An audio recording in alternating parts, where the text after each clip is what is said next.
Hey everyone, and welcome to RUBIN'S Mind Lab, where we break down the latest research into what it really means. Ever wonder why some people seem to follow the rules during a health crisis while others don't? Well, a recent study looked into just that, using the COVID-19 pandemic as a massive real-world experiment.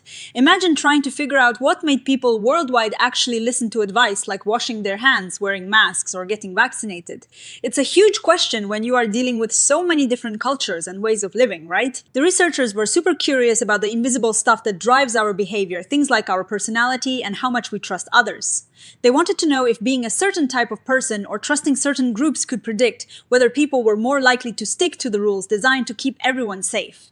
And because COVID-19 hit everywhere, they had this amazing opportunity to look at data from lots of different countries. So the big question here is pretty straightforward. What personal traits and levels of trust actually make people more compliant with health guidelines, especially when those guidelines are tough to follow? And how can we even study this fairly across so many different cultures?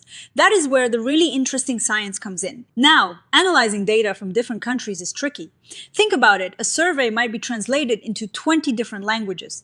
How do we know that someone in Japan is answering the same question the same way as someone in Brazil, when the words are different? The researchers had to be super careful to make sure their tools, like personality tests, were actually measuring the same thing everywhere. They used something called measurement invariance testing and measurement alignment.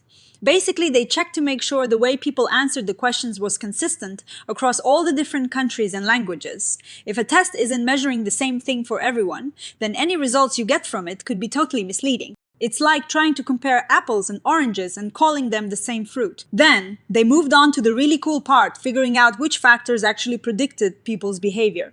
They didn't want to just guess what might be important. Instead, they used a fancy method called Bayesian model exploration.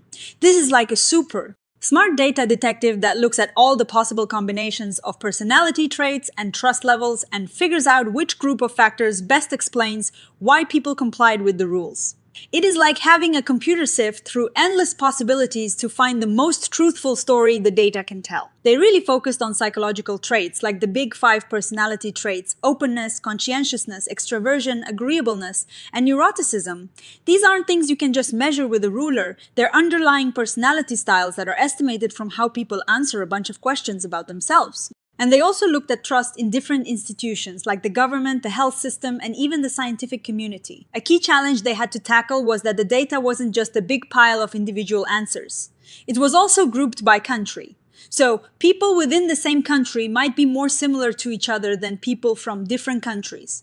To account for this nesting, they used something called random effects, specifically random intercepts. Think of it like this: each country has its own starting point, its own baseline level for things like trust or personality. The random intercepts help the model understand these country-level differences, so they don't mess up the findings about individual behavior. The data they used came from massive international projects that collected information from tons of people across the globe during the pandemic. They didn't have to go out and recruit anyone themselves, which is a huge practical advantage.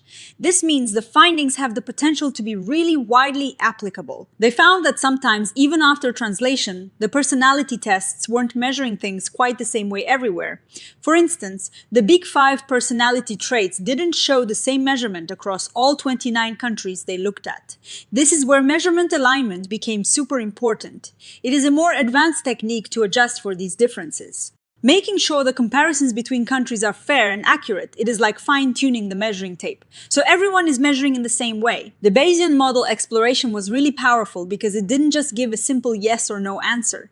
It gave a base factor for each model. This number tells you how much more likely the data is to support one model compared to another.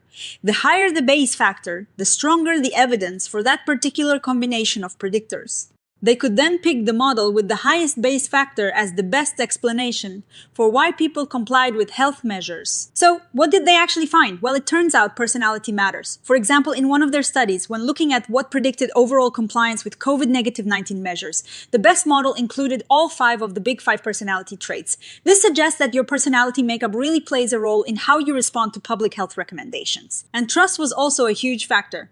When they looked specifically at compliance with self-isolation after being exposed exposed to the virus, the strongest predictors were trust in the World Health Organization, trust in the government's efforts to handle the virus, and trust in the scientific research community.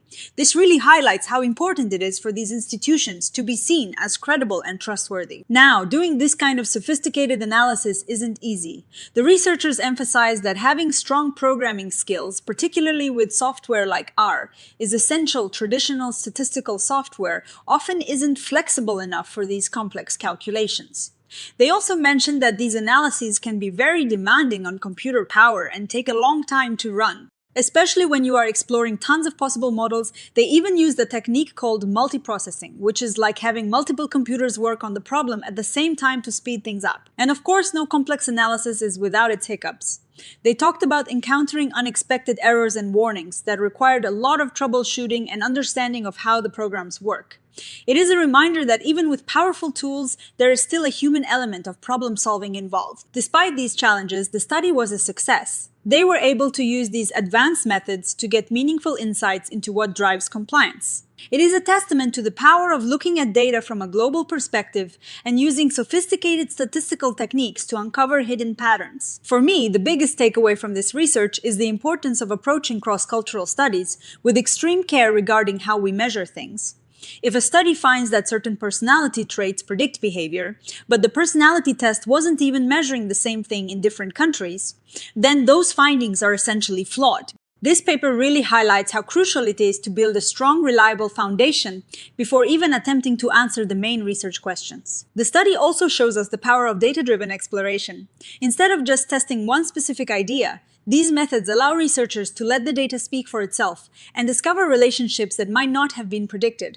However, as they pointed out, exploring models with more complex elements, like those random slopes that show how relationships change across groups, can be incredibly computationally intensive. Future research might need to develop even more efficient ways to explore these complex models. Ultimately, this research gives us a clearer picture of why people do or don't follow health advice. It reinforces the idea that our personalities and how much we trust important institutions play a significant role. It also underscores the need for researchers to be really meticulous in their methods, especially when working with data from diverse populations. This kind of careful, rigorous science is what helps us understand human behavior better and, hopefully, navigate future global challenges more effectively. What do you think about these findings? Does your personality influence how you follow health recommendations? Let us know in the comments below. And if you enjoyed this breakdown, please give this video a thumbs up, subscribe to RUBIN'S Mind Lab for more science explained, and hit that notification bell so you don't miss our next episode. Thanks for watching.